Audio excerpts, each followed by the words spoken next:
Good evening. Welcome to the Development Management Committee. I'm Councillor Kieran Bowker, the Chair of the committee. Just some housekeeping. Before we start the meeting, I need to make the public attending aware of the following.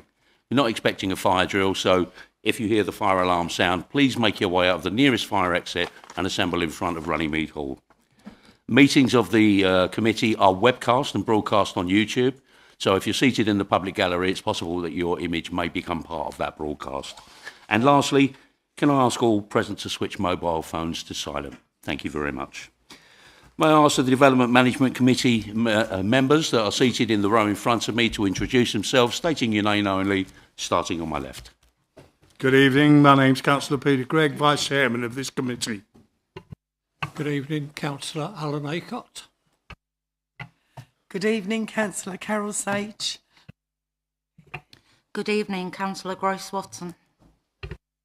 Good evening all, Councillor Rob Lillis. Good evening, Councillor Gareth Howlett. And good evening all, to Councillor Russ Savage. Good evening, Councillor Andrew Thornton on behalf of Councillor Skip. May I ask the officers present again to introduce themselves, starting on my left. Good evening, I'm Stephen Garner and I'm the Assistant Director for Development Services. Sonia Worthington, good evening, Democratic Services Manager. Good evening, David Bland, Legal Advisor to the committee. And may I ask any other members that are present to introduce themselves, again, starting on my left. Councillor Alan Edwards, Boyce Ward. Councillor Michael Dearson, St Peter's Ward. Councillor Benjamin Bazell, Appleton Ward. Councillor John Knott, Victoria Ward. Councillor Diana Jones, St Mary's Ward. Councillor Sharon Ainsley, St Mary's Ward. Thank you very much. The first item on the agenda is apologies. Are there any apologies for absence? Chairman, we have apologies from Councillor Skip and Councillor Thornton. A. Thornton is substituting, and we have apologies also from Councillor J. Thornton. Thank you. Item 2 is members' interests. Are there any interests to declare, members? Councillor Thornton. Thank you, Chair. I've already spoken out against this application at the examination hearings for the withdrawn local plan and feel that my participation in the meeting could give a rise to perception of bias or predetermination that could prejudice the Council's position should the final determination result in an appeal. Consequently, I wish to declare an interest and withdraw from participating in this application. Thank you, Councillor. Councillor Lillis.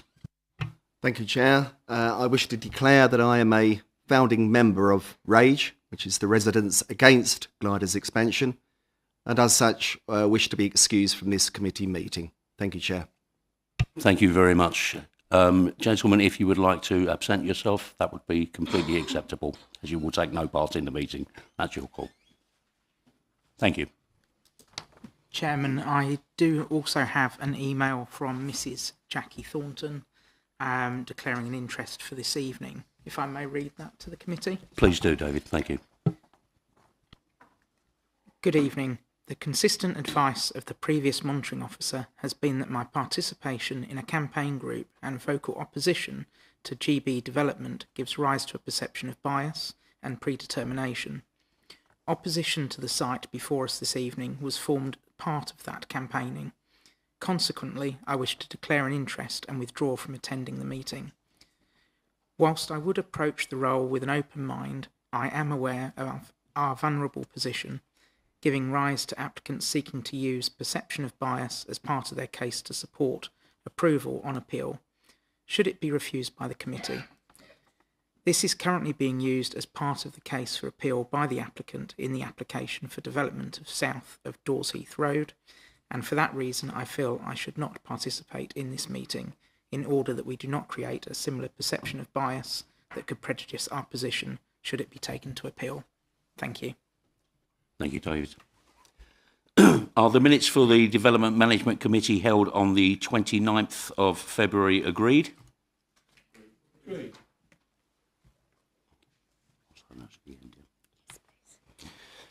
Item 4 is public speakers. On item 5, land at Glyders, Benfleet, we have Mr. Robert Bailey speaking in objection to the application. We have Mr. Mark Edgerley speaking in support of the application. Item 5 is land at Glyders, Benfleet. I will now hand over to the officer to present this. Thank you very much, Chairman. I'll start this meeting off by saying that unfortunately the actual case officer for this application, Terry Garner, is unable to be here again this evening as he's unwell. So unfortunately you're stuck with me again this evening. So this major application at Glyders is being presented to the Development Management Committee this evening because it is considered to be of sufficient scale to warrant full consideration by the committee, given its major status. An important point to note this evening is that this is an outline application where the only aspects being sought for approval by the committee this evening are that of the principle of development and the access. All other matters which might be considered, including the appearance, landscaping, layout and scale, would form a reserved matters application and be determined at a later stage. Trust everyone's read the report in the agenda this evening, so I won't go through it in detail. However, I will try to highlight some of the key points. I'll also be taking you through the late letter schedule, which is in front of you this evening. I've also placed copies at the back of the room for members seated, for members of the public seated in the gallery. This will also include an overview of the amended recommendation this evening. So, turning to the site itself, which is land at Glyders, for outline permission for 35 dwellings. The site itself covers an area some little over 2 hectares, and you've got Essex Way here leading up the road towards Vicarage Hill at the top, and you've got Glyders here, Mill Hill here, and St Mary's Road here, and you've got the corner of the Hadley Country Park and Benfleet Downs located here, and this is the site here which is proposed to be accessed from the end of Glyders here. The land is currently undeveloped, as you can see from this aerial, but the land is steeply sloping from a south to north direction, sloping down towards Essex Way. The site as a whole is quite to the west of this line of trees, is quite heavily vegetated by a combination of trees and dense scrub, and you've got quite an established row of trees following up here. As you can see from this wider shot, as I mentioned before, you've got the Hadley Country Park located here, which forms part of the Benfleet Downs, and you've also got just down here, just out of shot near the railway, you've got the Benfleet and Southend Marshes Ramsar site, and also a triple SI, which is located, goes sort of like the closest point is here. So I just wanted to also point out that whilst in the report, whilst it mentions that there is no relevant planning history to the site, that's to say that there is no recent planning history. Historically, permission had been granted for development of the site in the 1930s and 40s. However, this ceased following problems with land movement. So, as I've mentioned, outline planning permission is sought for the development of up to 35 dwellings, and the proposal is outline form, so we're predominantly here to discuss the principle and the access to the site.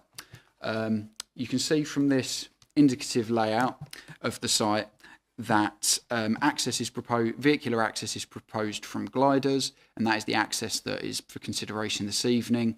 There are also other non-vehicular accesses to the site, however those are only included indicatively, so you've got footpath, sort of pedestrian links down to an existing footpath down close to Essex Way, and there's also been discussions about adding a linkage in with the country park where there's an existing footpath that travels in this corner. So as I mentioned, the documents are indicative only, and it's just the principle this evening. So this is the sort of indicative layout. There would be a road sweeping round and a number of dwellings built, up to 35 dwellings built around that. I'll take you through the rest of the plans that were submitted. So this is a submitted tree survey. If you can see, this sort of rectangular shape here is that established tree and hedge line down the middle of the site, and this area here is a combination of trees, scrubland and dense scrubland, and there's a number of other trees that are sort of surrounding the edge of the site, and there's a number of preserved trees located here and one to the rear of number 152 Essex Way. So Moving on, this is an indicative landscape plan where it's proposed to retain parts of the hedge trees, preserved trees here notably are indicatively retained. There's also proposed planting around here. Moving on, some members may be aware that there is a high pressure gas main running through part of this site. That is located by this pink area here, and the line of it goes straight up here in the solid red line, and goes straight from Essex way up and over into St Mary's and then down into the country park.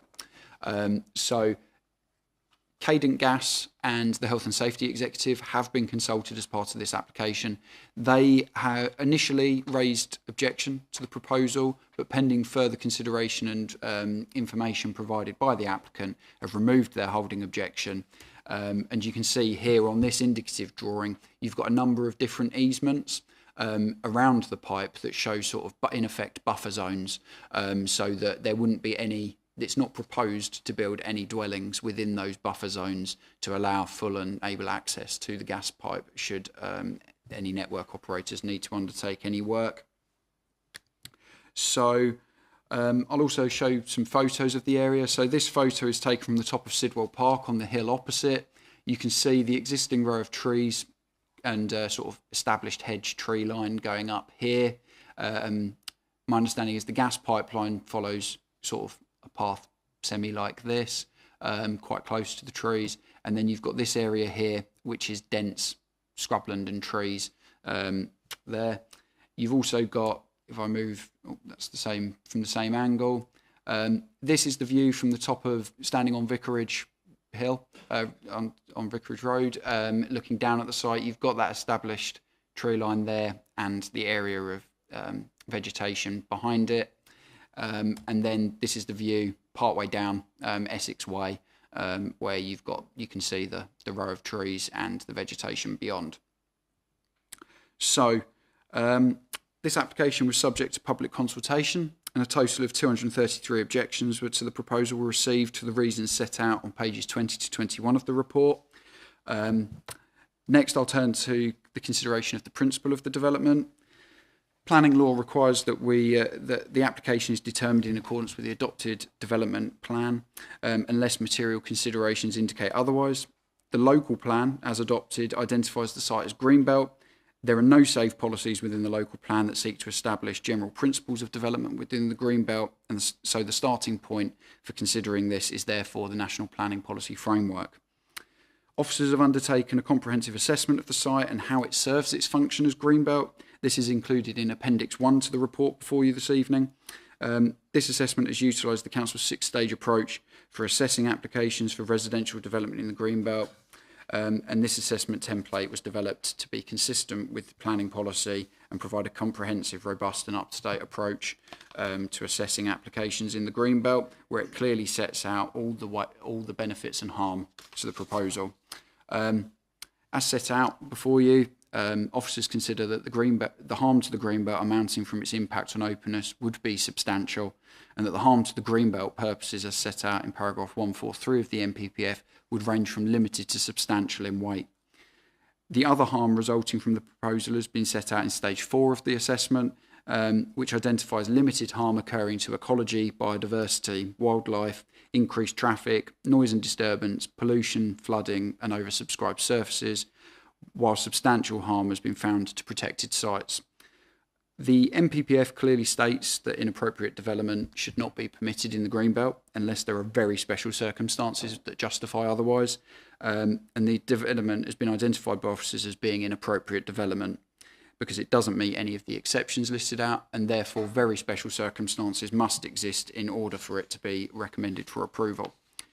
The applicant has put forward a number of factors in favour of the application, and they've listed, some of these are the limited harm to the Greenbelt that they consider the proposal would result in, the lack of 5-year housing land supply, the withdrawn Castle Point local plan 2018 to 2033, and demand for market and affordable housing not being met by current policy. The benefits of the proposal have been clearly assessed within the report and also set out in stage 5 of the assessment template. The provision of unmet housing needs and affordable housing contribution was initially given substantial weight in favour of the application, whilst open space provision, enhancement of biodiversity, sustainable housing and contribution to local employment have been given limited weight in favour. Having considered these factors, it's not considered that individually, cumulatively, that they outweigh the harm that has been identified to the Greenbelt, particularly given the crucial function this land is considered to serve towards the functions of the Greenbelt. In addition, it's considered that the proposed development would have substantial harm to the openness of the Greenbelt, given its visibility from other locations, particularly as you come down Essex Way, as indicated by those photographs, from areas of property from the streets opposite as well, which are further up the hill. So, general advice throughout, that sort of covers the principle of the Greenbelt, which officers are objecting to. General advice has also been provided in the report about other planning policies which would form part of further reserve matters applications, so that if it does progress further, the applicant is aware of what we would expect to be submitted and what we would expect to be adhered to in future applications. Details of the proposed access and the proposal have been consulted on with the Highways Authority, subject to conditions. No objections have been raised by the Highway Authority, and officers find no defensible reason to object to the access and conclusions of the Highway Authority. The site has been identified as being located within the Benfleet and Southend Marshes and Blackwater Estuary zones of influence under the Essex Coast Recreational Disturbance Avoidance and Mitigation Strategy, which we know as RAMS. These zones of influence for protected habitat sites are zones of influence for protected habitat sites. The developer has not offered to pay an appropriate RAMS contribution or undertaken their own appropriate assessment, and therefore this represents unacceptable form of development which would have an unmitigated harm on those protected habitats, and this represents an objection to the proposal. Turning to the planning balance, the framework clearly sets out a presumption in favour of sustainable development, which means where development comes forward and there are no objections, we should be approving it and allowing development to take place. However, the NPPF attaches substantial weight to any harm to the Greenbelt by reason of its inappropriateness and its harm to the character, purpose and function of the Greenbelt. So, in favour of the application, there is a shortfall in overall market and affordable housing within the borough. That is undeniable, and the development would contribute towards that. The development would also provide some economic benefit in the terms of temporary construction jobs and other benefits set out in stage 5 of the Greenbelt assessment. In undertaking this balancing exercise, despite the cumulative benefits of the proposal, it's not concluded that considerations clearly and definitely outweigh the combined weight of harm to the character, purpose, openness and function of the Greenbelt. Therefore, it is considered that the other considerations in this instance do not clearly outweigh the identified harm to the Greenbelt, and consequently very special circumstances are not considered to exist. The NPPF therefore provides a clear reason for refusing the development, with footnote 7 of the NPPF nullifying the presumption in favour of sustainable development, as the benefits do not outweigh the concerns to the harm of the Greenbelt. So I've now finished running through the agenda, and I will quickly run you through the late letter schedule. I apologise for its length. There was a fair amount to cover in there. So a late representation was received from a member of the public after notification of the meeting this evening. Those comments are set out for you in the late letter schedule. However, I believe they mirror quite a few of the comments that have already been considered in the report. And the applicant has also made a number of points following publication of the agenda, which I believe have been emailed to members of this committee. In summary, their comments are that the report incorrectly identifies the site as within the Benfleet and Southend Marshes Special Protection Area and Ramsar sites, and also that there are issues with flood risk, and also the affordable housing contribution is incorrect. So, whilst it has been stated in the report that the site is within the Southend Marshes Special Protection Area and Ramsar site, that is admittedly incorrect, my apologies. However, it is within the zones of influence identified within the RAMS document, so it still does have an impact on those sites. The applicant also states that there would be no adverse effect on the integrity of the Special Protection Area and Ramsar site. However, the Habitats Regulation Assessment, which has been submitted by their ecologist, clearly states that there is there is mitigation required in order that there be no harm caused to the development. This mitigation would take the form of a RAMS contribution per dwelling, which has not been agreed to be paid, and this view is supported by Natural England, who identify the need for appropriate mitigation for the development to be acceptable. The applicant has raised the issue of flood risk, and officers consider this section of the report to be factually accurate insofar as a currently entirely greenfield site being developed would inevitably result in increased impermeable surfaces and therefore surface water runoff.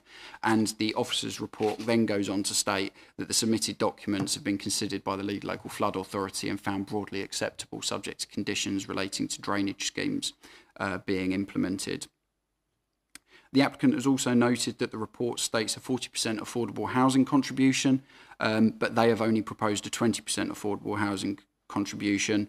I acknowledge that the application form states that 7 dwellings would be affordable, which equates to the 20% quoted by the applicant on the application form. However, the submitted planning statement stated that the residential development on the site will include a provision for affordable housing in line with relevant policy. The Castle Point Council Developers Contribution Guidance, which sets out that relevant policy, states that 35% affordable housing contribution will be requested for all major developments. There's obviously some difference between the information that's been provided by the applicant and the council and officers took the information contained on in the planning statement on face value and considered that they would be providing an affordable housing contribution in line with the relevant policy, which would be 35%. The applicant in their email has confirmed that this is incorrect and it is actually 20% that they're providing, and therefore this reduces the weight in favour of the application in officer's opinion, and also raises the issue as a third reason for refusal due to the lack of policy compliant affordable housing contribution. Therefore, an additional reason for refusal has been suggested this evening, which is set out on the late letter schedule. So subject to that the additional reason for refusal, the application before you this evening is recommended for refusal. And I'll hand back to you, Chairman. Thank you very much, Stephen. Mr. Bailey, would you like to take your place at the microphone?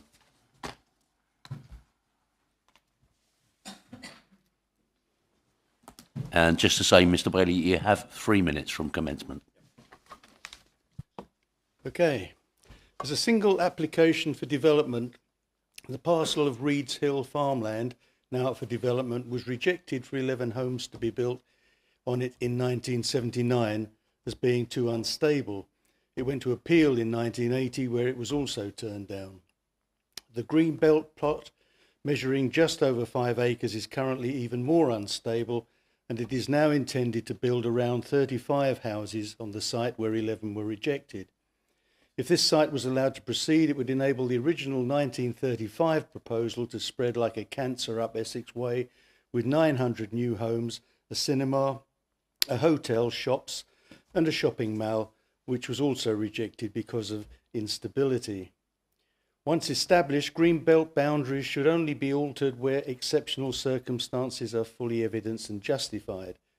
The only exceptional circumstances in this case are that the landowner and developer want to make millions of pounds profit from its destruction.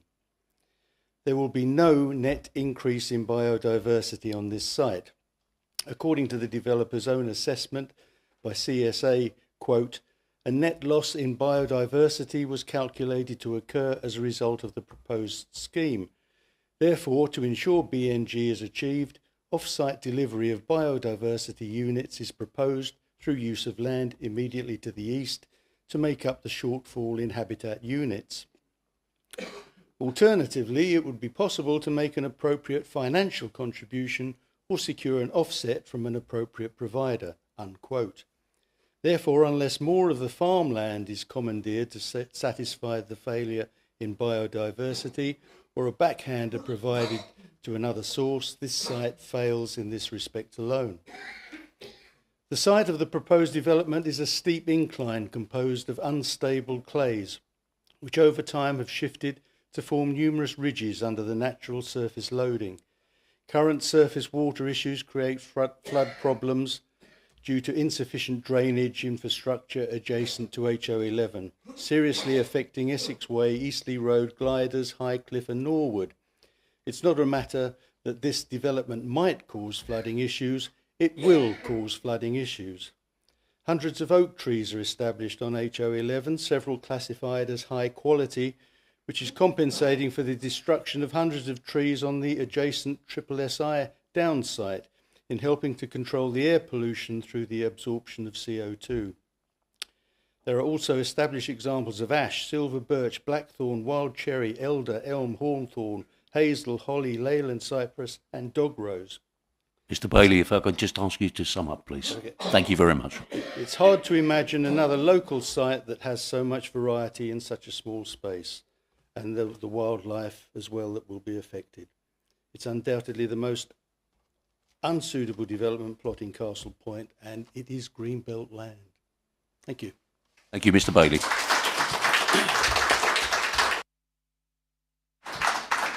Thank you, ladies and gents. Mr. Edgerly, would you like to take to the lectern, please? Thank you.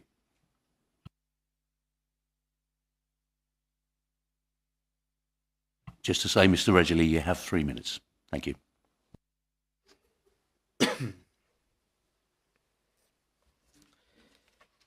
Good evening, members. Our client, Vistry Homes, are one of the top house builders in the country by volume and have an excellent track record of delivering high-quality homes and lasting communities across England, and will ensure that the proposed development is built to modern standards of design and energy efficiency.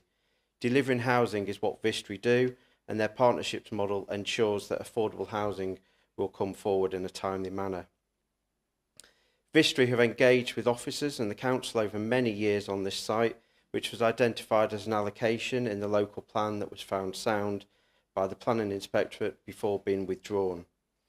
Vistry continuously engaged through every stage of the withdrawn local plan, and since the application was submitted in April 2023 to put together a proposal which delivers sustainable development on the site in a green belt, on a site in the greenbelt which was identified for release by the council.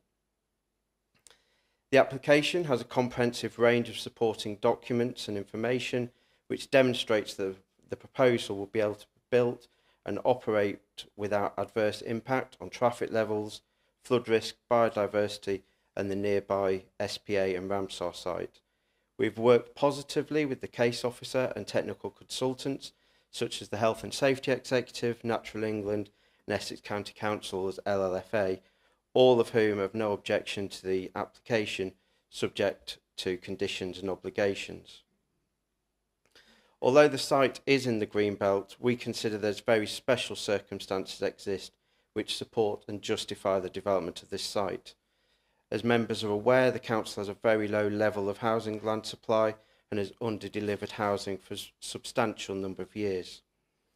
The price of homes is now 12 times more expensive than the average wage, and the list of people waiting for affordable homes on the council's list is in excess of 500. The development would deliver up to 35 high-quality homes by an established house builder, including much-needed affordable housing in a sustainable location. It's clear that housing need in Castle Point is urgent and of the utmost importance, and in accordance with the National Planning Policy Framework, the Council should take a positive approach to determining this application. The site and the proposal have been through the local plan process and was found sound at examination, which is a clear indication this site is suitable for development. We feel that members should place great weight on the lack of housing delivery in Castle Point, alongside the reputation of Vistry to deliver sustainable development at the site, which will bring forward the much needed residential types and tenures for residents of Castle Point. We therefore this evening... If I could just ask you to sum up, Mr. Edgerly, yes, thank you. We therefore respectfully encourage the committee tonight to vote to approve the application and grant outline planning permission, and I'd be happy to answer any further questions you have. Thank you very much, Mr. Edgerly. Thank you. Ward member for Boyce Ward, Councillor Alan Edwards, please make your statement. Chairman Committee, thank you for hearing me as the ward representative for Boyce, and thank you, Robert, for speaking so clearly for residents. Now, the previous administration included gliders in their development plan despite the site being greenbelt. That inclusion has encouraged developers to push to build on this site, despite its wildlife and the outlook it provides from Essex Way and Vicarage Hill, as we've seen from these images. However, residents rejected that plan at the ballot box, and respecting that decision, we as councillors stopped that plan. That plan has no current relevance to the decision before you tonight, and developers should respect that decision. They should respect that Glyders is and remains green belt. And as is clearly argued in the report before you, the National Planning Policy Framework and in addition numerous ministerial comments have made clear that the green belt and its function is to be protected. These plans should be rejected on that basis. So at this point, I could just say the officer's report is right. Reject this proposal. But that's not enough. We should not only give a reason, but we should also send a clear message. We know we need more homes in Castle Point, and we want to fulfil our duty to work with developers and deliver them. But we need the right homes in the right places, and our green belt is not the right place. Planning law says we need very special circumstances to allow building in the green belt. And at this stage, this proposal is, well, at least appears to be deliberately vague, including, as we've seen tonight, on the accessible homes. And the details available at the consultation and the meeting I had with Vistry made it clear that it didn't deliver the right houses. So this proposal would destroy the openness of an important piece of our green space without meeting the test of special circumstances. And when I discussed this with Vistry and asked them about building on brownfield sites, I was told that is not their business model. So they're not looking at meeting our community need, they're meeting their profit need. That's their business. But our business is the future of our community. And this is not a case like Hart Road, where the developer won its appeal to build on greenbelt land against the committee's will. Don't fear that we will have an appeal on this. It's probably inevitable. But that site was 100% affordable rented homes. This is not and will not be. There is no case for very special circumstances with this proposal in this location. The officers are 100% right. Protect the green belt, reject it. Thank you. Thank you, Councillor. Thank you, ladies and gents. Members, do you have any questions for the planning officer about this planning application? Please note that this is the members' opportunity to seek clarification from the planning officer on any matters they are unsure of. Please refrain from making statements, as those will be expressed or can be expressed during the debate section. Councillor. Stephen, looking at the profile from above there, and knowing that there is a high pressure gas main going underneath there, roughly to the east of that red line, so knowing the area like I do, and knowing that the slippage you mentioned is on that site, I'm assuming, making an assumption, that the only access for construction vehicles, knowing that there is slippage of that land, and I know it's visible that you can see slippage on that land, I'm assuming that any heavy vehicles to put in, I don't know, piling or footings for those developments will have to come through Glyders. Is that correct? So it's not set out where construction traffic would come through. That could form part of submission of a construction management plan. There is the potential that that access could be taken from the bottom of Essex Way. However, that's not something that's been sort of bottomed out as part of this application. However, construction access could form part of a plan that could be conditioned at a later stage. Are there any other questions? Councillor Sage. Thank you, Mr. Chairman. Is the land still slipping, or is it sort of settled? I'm not a structural engineer or a geologist. However, from walking up Essex Way yesterday, you can see where the land has moved. Whether it is still moving, they have submitted as part of the application as supporting documents a structural engineer's assessment of the site. that raises sort of no issues with it. I know with modern technologies, piling and the like, it's potential that they could overcome the land movement issues. However, that would be something that would fall under building regulations, not under the planning system. Are there any other questions? Councillor Howlett. Yeah, just like to say, with regards to Anglian Water, saying there's no issue with building on the land and supply, taking the need from what is going to be built. They obviously can't cope with what's there already. So I should think that having these extra houses is going to put an even bigger load on the Sorry, site. Councillor Howlett, is there a question? Just a question. Well, I'm not really. I'm just surprised that they've said that there's no. You could reserve that in for the debate section if there isn't a specific question. Thank you. Are there any other questions for the officer regarding this application? The planning officer's recommendation is that planning permission be refused for the reasons set out in the report and for the additional reason of refusal relating to affordable housing set out in the document tabled this evening. For the purposes of debate, I move the recommendation. Councillor Gregg, as Vice Chairman, would you second the motion? I will second the motion. Who would like to speak first? Councillor Savage. We talk about local need, and Councillor Edwards mentioned there the right houses in the right places. When I was at the District Council's Network event last year at St Albans, the MP for Housing, Lee Rowney, made that same statement. You know, we need the right houses in the right places. And he said, I'm sure you'll all agree. And I, in front of 800 people, put my hand up and said, no, I don't agree. And the reason I don't agree is because we need the right houses in the right places for the right people. And they're the people that are forgotten about. I know, and I'm pretty sure that all of us were out there clapping for all those key workers back in, you know, the COVID times. And how many COVID, you know, key workers are going to be affordable or buying houses that are so-called affordable on that site there? Not many, I don't think. So, you know, in terms of our local needs, yes, we do need dwellings. There's no doubt about it. But that is the wrong place for any dwellings, certainly adjacent to a high-pressure gas pipeline and certainly with the subsidence that you can visibly see on that site already.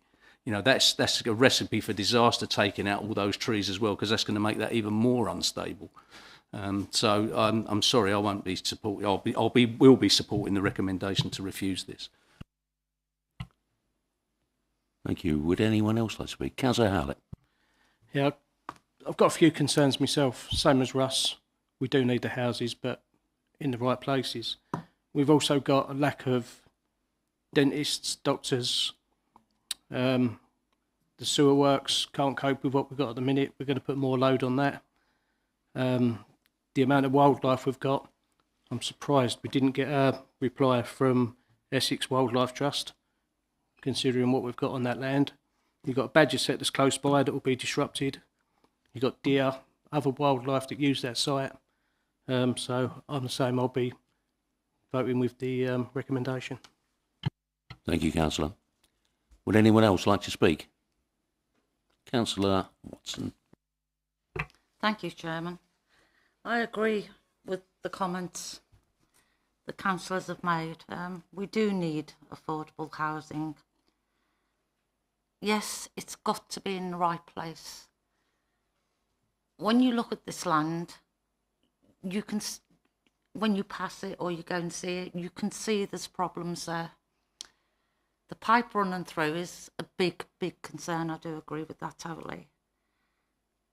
And to me, there's got to be somewhere better than this. This is greenbelt land. There's a lot of trees there, a lot of history. There's got to be a better piece of land than this. So I agree with the officer's recommendation. Thank you, tonight. Councillor. Would anyone else like to speak? Oh, Members. Sorry. Members, the motion before you is for refusal. May I have a show of hands, please? Those for the motion. And that's unanimous. The motion is carried and the application is refused for the reasons and informatives set out in the report. Thank you very much, members. That concludes the business for this evening, and the meeting closed at 7:40. Thank you very much.